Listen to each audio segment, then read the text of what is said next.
Hey, what's up, everybody? It's just Charles Sebastian, and welcome you guys to another episode of the Dreamers Pro Show, where we cover everything from sports, hot topics, classic debates, entertainment, and we give you guys a fresh perspective on things. And now we see them, and today we have a very serious show in store for you guys. But before we get into it, please make sure you like the video and sub to the channel. We're also trying to hit our goal of 200,000 subscribers by the end of the month, so really appreciate it if you guys help us hit that milestone. Anyway, let me get into this topic here. Now, this is a topic that I have a lot to say. Right, and I want you guys to sit down, take your time, and relax, because I got a lot of thoughts that I want to share with you guys today. So what happened? I was going through the internet this morning, or this afternoon, and I came across a clip.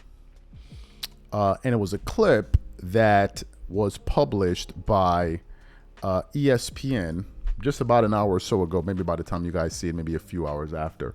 And the clip had the following headline: Stephen A. Smith is concerned with the direction of sports media. It's a first take clip. And so I click on it, and essentially it was previewing Stephen A. Smith's new documentary or docuseries, where it's basically him talking about the new his three-part series, called Up for Debate, that explores the evolution and future of sports media. So that's the backdrop of the conversation, right? Now, as you guys know, Stephen A. Smith has been synonymous with ESPN for the last 10, 12 years, right? Especially when he came back and became a mainstay on ESPN First Take when they had Skip Bayless. Then, of course, he had the time of Max Kellerman, and now he is where he is at this point. But something interesting happened over the last 5, 6 years. What happened was a lot of people that were working for corporate media decided that, wait a minute, these guys in the independent sector seem to be now becoming a threat to us because we used to look down on them. And now what we need to do is we need to figure out ways to now come into the independent space. And that's what you've seen. Stephen A. Smith came into the independent space. He saw what Pat McAfee and those guys did over there with the Pat McAfee show. So he came into the independent space. But I think that what happened was when he came into the independent space, he now realized something, which was, and not to say that they're not competing on television, but he realized that now this is where the real competition lies. Why? Because on ESPN and networks like this, you have a machine behind you that promotes you, that does the marketing. All you have to do is just produce a body and produce a great show. But when you come into the independent space, you have to do all of that. You have to do your marketing. You have to do you have to produce your show. You have to shoot the show. You have to edit the show. You have to do your thumbnails. You have to do everything like that and come up with creative ideas to stay ahead of the game, right? And I think what happened was these guys thought that they would just walk in the door and everything would be handed to them. And they didn't realize that, oh, wait a minute, you got to put in some real work. And I think that some of them got bothered by the fact that people that didn't go through the traditional route were beginning to make some headway and gain audiences, right? And they were like, no, we're the journalists. We're the ones with this background and this, covering the NBA, covering these various leagues. So we should be the voice. But unfortunately, what they found out was that they don't get to decide who listens. It's the audience. And I think that it became a problem for them. And I think is one of the reasons he decided to produce this show. So what I want to do is, we want to play exactly what Stephen A. Smith had to say. I want you guys to listen to it in its entirety because himself, Mad Dog Russo, and Molly Karam say some very interesting things that I want you guys to listen to. So take a listen to them here in its full entirety, and I'm going to come back and really get into the show here. Take a listen to them there. Well, I mean, the times that we're living in right now, everybody's got a podcast and everybody has the freedom of their opinion. The reason why this project was so important to me, and I've collaborated with my production company, Mr. SAS Productions, myself along with Religion of Sports produced this project, and I'm very proud of it.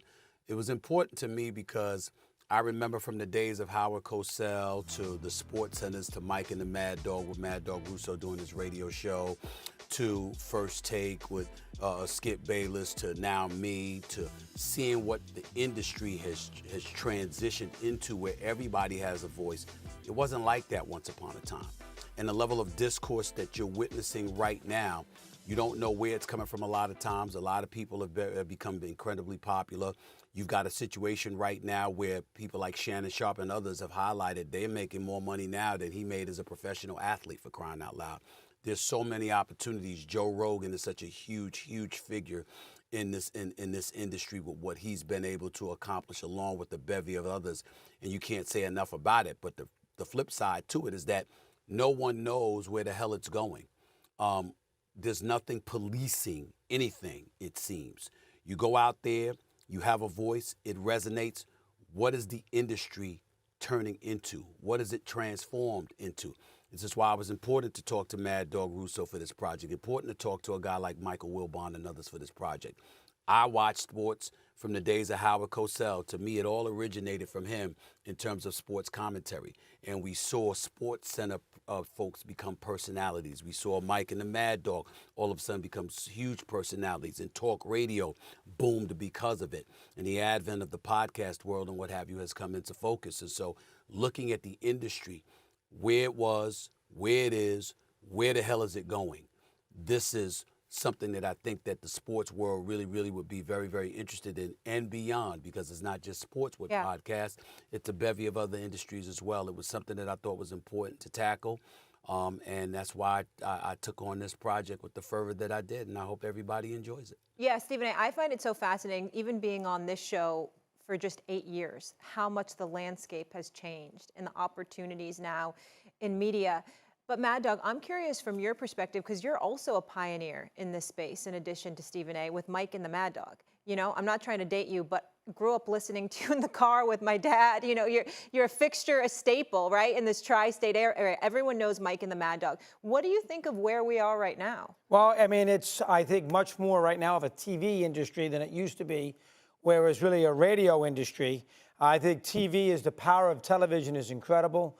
Everybody knows that they can sell you have a message, so you can sell it to beer companies, to sports. You can sell the product that you're putting together, and it all starts with the sale anyway, because if you have the revenue from the sales, you can put anything on. Throw in the idea that anybody can make a contribution with a podcast. You didn't have that 30 years ago. Yeah. I mean, when Mike and I started 30 years ago on 1988, 89, our first Super Bowl in New Orleans, you know, we did that show in a hotel lobby. Wow. It was Niners in Cincinnati, 55-10 San Francisco, and we were outside of Eddie Edelman and Howard Eskin in Philly. There was no radio stations there. None. I used to work with Howard Eskin, NFL Network. Yeah. And 3 years later, with the Dallas-Buffalo game, they put us in a convention, a hotel, and then look at it now.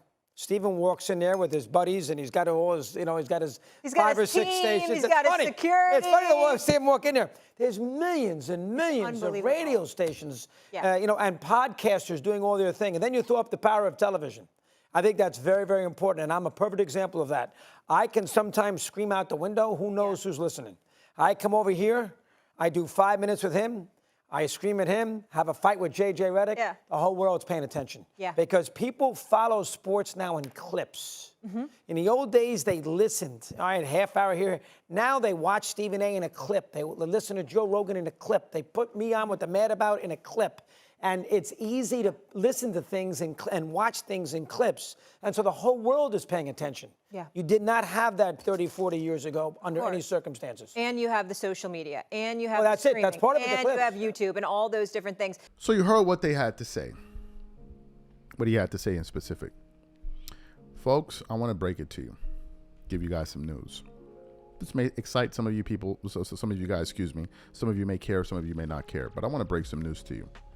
What you just heard in this clip is one of the very reasons I've been considering for a long time, and we as a team here are seriously considering, and I think we're going to do it, starting another channel. I'm being serious.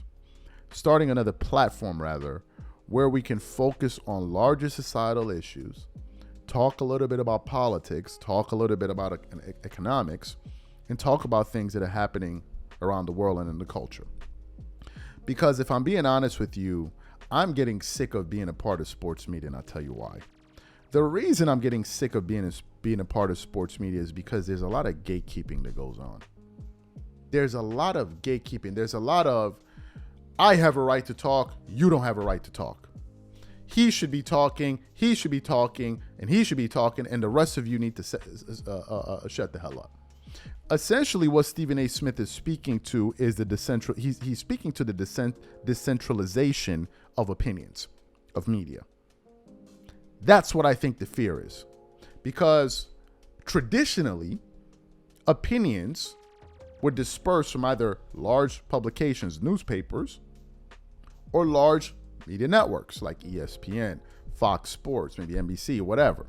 right? So the message can be controlled, number one. Number two, with that being the case, there was less competition. You only had to now compete against big bodies, big organizations, big entities.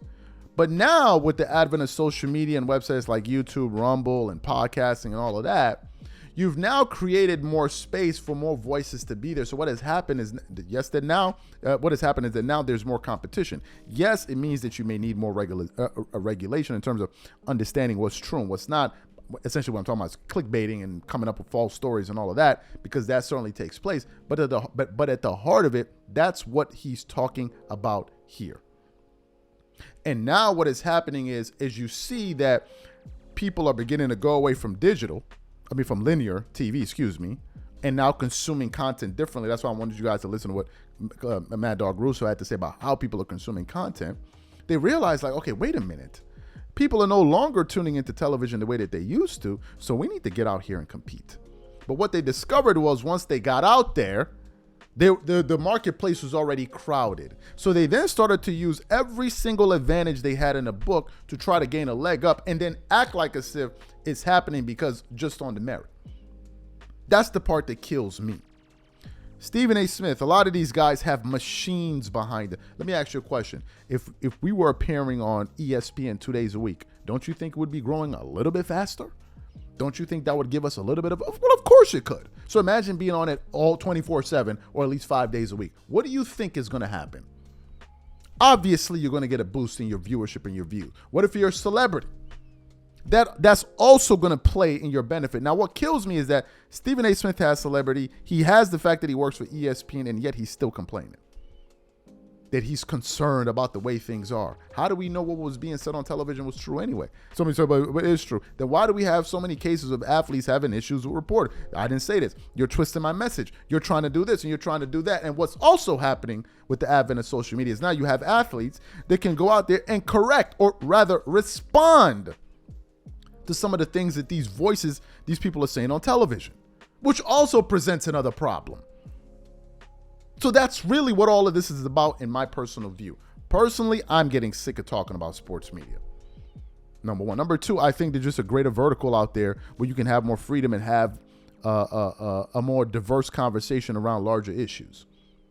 Now, am I going to quit Dreamers Pro? No, I'm going to continue to do it.